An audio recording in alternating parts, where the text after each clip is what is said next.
Graça e paz, um ótimo dia a todos. Hoje, dia 7 de novembro de 2024, nosso devocional está no capítulo 19 do Evangelho, conforme escreveu João.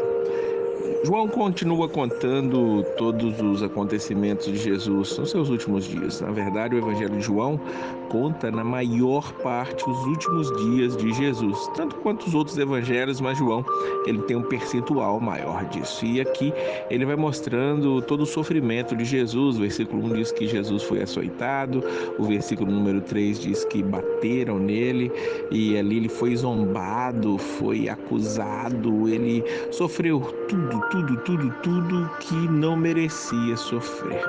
Jesus, ele ali diante de Pilatos, vai ter um diálogo interessante com ele a partir do versículo de número 10. Pilatos diz para ele: não sabe que eu tenho autoridade para libertá-lo e para crucificá-lo? E Jesus diz para ele: não terias nenhuma autoridade sobre mim se esta não te fosse dada de cima. Por isso, aquele que me entregou a ti é culpado de um pecado maior. Veja que Jesus está ali convicto e diz isso para Pilatos, que não há autoridade nenhuma nele.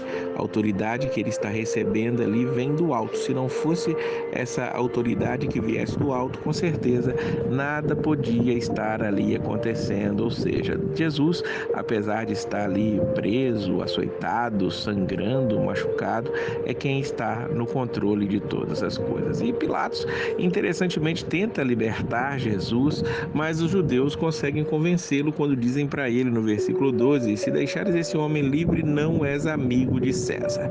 Falar que Jesus não era amigo de César, que não era amigo do imperador, era arrumar uma confusão. Afinal de contas, Pilatos estava ali sob os auspícios do imperador. Ele era um governador ali naquela região, e o imperador, no caso, que era sempre chamado de César, era quem comandava todas as coisas, e se isso chegasse aos ouvidos do imperador, Pilatos com certeza sofreria muitas coisas. Então Pilatos, enfim, entrega-o para a crucificação, diz o versículo de número 16. Para ser crucificado, Jesus leva a sua própria cruz e vai seguindo até o Gólgota, ou lugar da caveira, e ali ele vai seguindo o seu caminho, sofrendo, e muitos ali vão lamentando no caminho. Mas enfim, Jesus chega até o Gólgota, ele é crucificado, e ali Jesus ele vai dizer no versículo 30: está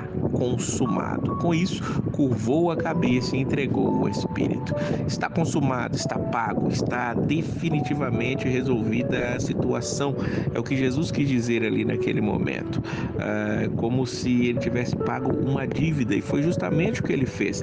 Ele estava ali sofrendo a pena, cumprindo uma pena, mas não pelos seus próprios pecados, não pelos seus próprios erros. Estava cumprindo a pena pelo erro dos seus escolhidos, daqueles por quem ele estava sofrendo, e ele morre, ele vai morrer.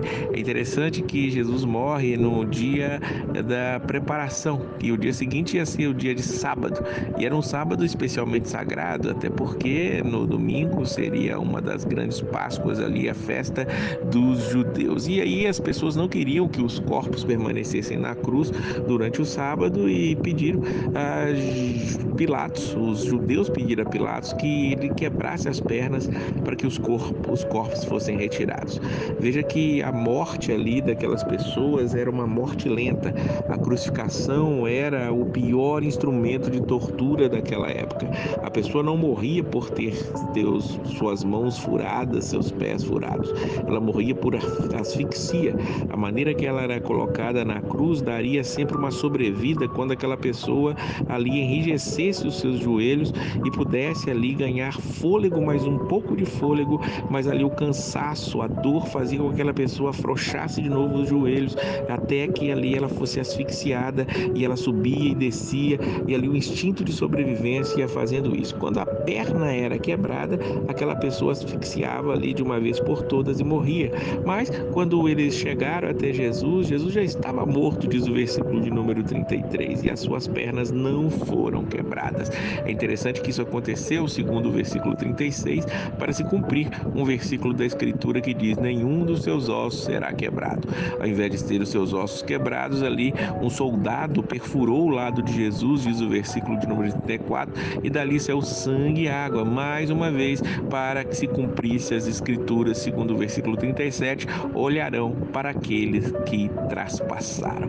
Veja que Jesus sofreu, morreu, e ele fez isso por cada um de nós. Que nós possamos abrir os nossos corações e nos lembrarmos desse sacrifício, lembrarmos que ele pagou, ele recebeu ali a ira de Deus sobre ele. A ira de Deus veio sobre Jesus naquele momento. João não diz, mas os outros evangelhos dizem que Jesus sentiu o abandono do Pai naquele momento, e com certeza esse abandono é que foi a pior das provações. Foi realmente ali a ausência de Deus, que ele sentiu a dor do inferno por todos aqueles seus escolhidos.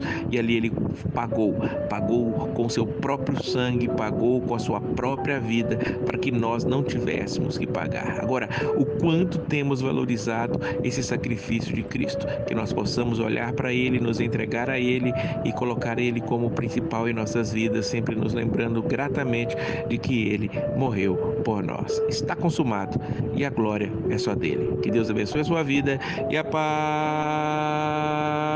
do Senhor.